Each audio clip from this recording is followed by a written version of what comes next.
Shall we cover a couple hot topics, Josh? Yeah, I think we have time for one or two. Let's do it. All right, let's give it a shot. All right, first topic here and hot topics is the NFT aggregator market is heating up as Opensea Pro overtakes Blur. So the week started off with the launch of Opensea Pro. It's a marketplace aggregator that builds on Gem V2, which Opensea has operated since it acquired Gem back in April 2022. When using the relaunched aggregator, users are able to browse listings from over 170 NFT marketplaces, including OpenSea. It also equips them with aggregated cross-market data and a suite of tools designed to help collectors and traders optimize how they buy and sell NFTs. All right, I mean, listen, OpenSea has been a huge leader in this whole game for quite a while. I would hope they had some really cool plans up their sleeves. And we did see some scuttle about Blur entering the market and some issues around royalties and things like that. But it looks like OpenSea is trying to step up to the plate and do something cool that serves the community. Any thoughts on this, Tyler?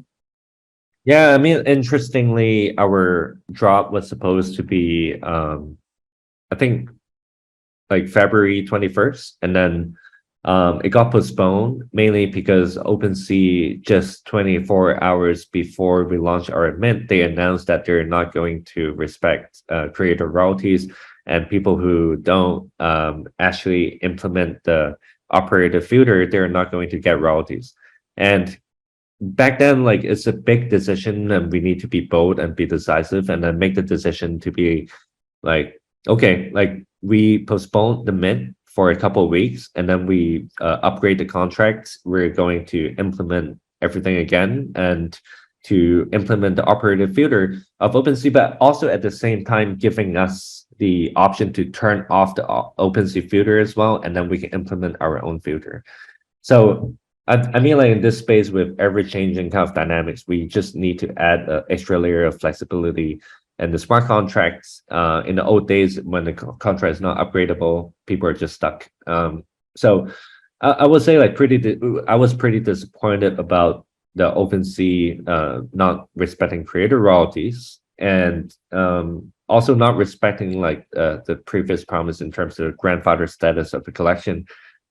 But then I think they made a pretty good comeback, and I mean, whatever is the past, but I mean, the comeback is great because a company and a marketplace or an aggregator that respect creator royalties, having a good comeback, and I cannot be more, I cannot be happier than this, right? Like, I believe like that's the right way to go, and they're definitely doing a great job right now.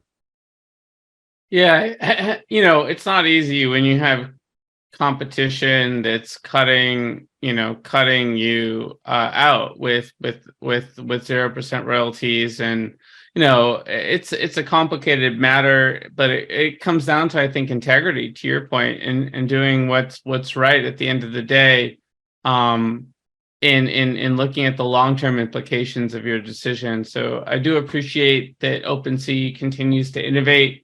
And I think this healthy competition between Blur and OpenSea and LooksRare is a good thing. It's never good to have a monopoly in any industry, in any type of industry segment or technology suite. But at the same time, I am concerned about sort of this race to the bottom that seems like it's happening right now. For sure. I mean, like the culprit of that is SudoSwap, right? Like SudoSwap starting with 0% royalties, and then Blur is just like following. But also at the same time, even though it's really bad, and I was just talking about that like at Edge earlier in LA, and on the panel, is like, because creator is a creator of products. If there's no product, what the hell is the marketplace selling, right? So something like that, like people need to respect that. Like, just imagine all the products that the creators are going to sell. They have the right to choose where to sell it and how much they should price it at.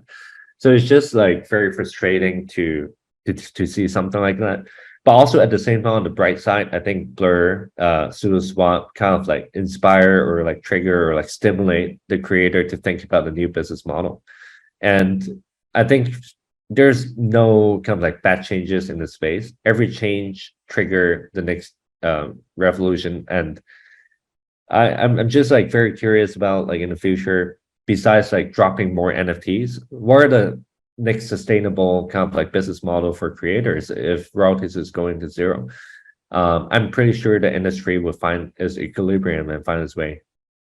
Yeah, I think so too. And I think NFTs 2.0, 3.0, it's going to be vastly different than what we can even imagine. We're really excited. We're going to be interviewing the founders of Taproot Wizards this week in New York. And, I think we have to really look at what's going on there with inscriptions and ordinals and whatnot, and what the implications are there for the broader industry. Yeah, for sure. I mean, like there's it's pretty controversial as well, right? Like for example, Yuga Labs launching it and like people just doing it for the hype. But then one person I would like to shout out and I probably respect a lot is Danny, from the founder and CEO of Unchained Monkey. He's definitely a pioneer in inscription, and has been like coaching like different projects as well on Bitcoin ordinals. So yeah, like they're one of the first definitely to launch on Bitcoin. So shout out to them.